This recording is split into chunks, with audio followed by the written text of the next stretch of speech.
sengikhuleka manje umbukelo khona ekhaya ngiyakwamukela. Sengiyokhulekela inkinga zakho nezami nezomndeni wakho. Thumela njengamanje inkinga yakho obhekana nayo empilweni yakho. Ithumele njengamanje. Noma ngiyiphi inkinga obhekana nayo, mhlawumbe lokho esithunywa sakho, ufuna kuvuleka amaphupho, kuvuleka umsebenzi, kuvuleka imali, kube nokuthula empilweni yakho. Umuntu ngabantu umbukelo khona ekhaya. Ngisayona mina, ngimthanda uDlamini. Isithunywa sami ngiyazi ukuthi ngisithinta kuphi nakubuze siphakame kakhulu sibe namandla. Zonke izinkonzo ezikhona emhlabeni ngiyayihlonipha. Hlonipha abafundisi, izangoma, inyanga, abathandazi ngathi uNkulunkulu angaba kunye nabo. Ngifisa ukuthi ngabona wonke umuntu okhona emhlabeni angathi angaphumela ephambili ngokwempilo. Mina inkinga yakho njengamanje ngifuna ukukhuleka esibhedlela, usejele, uyagulelwa, uthola imisebenzi, uthola abantwana, yonke into engayihlala imali kuwa ihlala ebusuku phakabi kude kulosho lamlambo bakuhlukumeza ngoba lokho kwenziwa ngabanye abantu abasuke bathakatha ngoba emhlabeni bakhona abathakathi umhlezo ukwazi lokho. Njengomprofethi ke baba ngomkhuleko uzofika usingise njengamanje usindisa wena impilo yakho nemndeni wakho.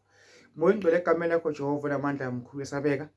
uNkulunkulu ongcwele nangumbukelo khona ekhaya. Ngiyamkhulekela njengamanje bamntshontshela uyalahlekelwa, akathola imisebenzi, akaphumeleli, zakhe zimnyama, akuvuleki lutho, relationship yapilika, uyalunya, ukhuphe ubusuku nemini phupha kabi, mangcoliso konke okubi, imali kuye ayihlali, uyaboshwa njalo abantu bakhe bayaboshwa bahlala emajele. Imali ayifuni kuba khona empilweni yakhe, umndeni wakhe awuphumeli wonke. Ngiyakhuleka ngicela kuyafiwa lelo khaya, ubusuku nemini, 24 hours busika nehlobo, kuyafiwa lo mndeni. Ngiyakhuleka njengamanje into akustophe konke lokho kubi lokho bese kuvuleka okuhle kuphela. Umoya wenkazimulo, umoya ongcwele Jehova namandla amkhulu esabeka babuyela bakhona emakhaya njengamanje abathembela uNkulunkulu kuzophumela konke abakufisile. Wonke umkhuleko wabo nezikhalezo zabo ngiyakuyithatha mina zonke hambe ngiyiphosa emfuleni ezimbi zihambe nomfula ezinhle ziyovela phezulu entabeni kube khona ukukhanya kube ngcwele egameni lakho Jesu Kristu ephakade. Haleluya. Umbukelo khona ekhaya ngesithunywa ufuna uba nenhlanhla zakho zimnyama zivuleke. Sengiyaphuma manje ngihamba ngiyakhuleka kuphi esigodlweni sami. Uma ngikhuleka kuzoba khona umthashi uzowenzeka kuwe. Kumele uweze wena njengamanje kukodwa.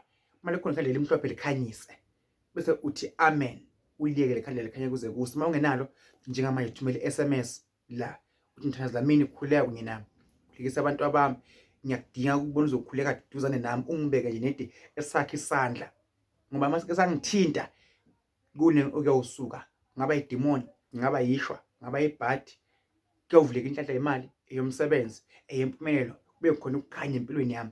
Ufuna nesikhundla ngiyomphakamisa esikhundleni, bafuna ukumbulala, bafuna ukumdubula, ngiyomkhulekela baxabane kodwa nabantu abafuna ukudubula yena ngoba akekho umuntu ofuna ukubulawa babukela bakhona emakhaya. Asikho isikhali lesilotele wena isawuphumela. Njengamanje sengiyahamba sengiyakhuleka. Thumela SMS yakho njengamanje mthandazi, khuleka nami.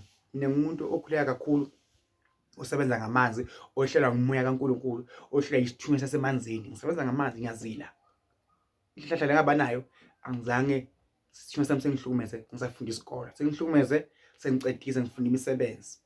uNkulunkulu ngaloko ngiyambonga nabakithi ngiyababonga. Ungaba lokho othi lahle basekhaya kini nasekhaya makho noma abakini ozalwe kunye nabo ngoba impilo imfishane umbukelo khona ekhaya. Inkosi kubusise.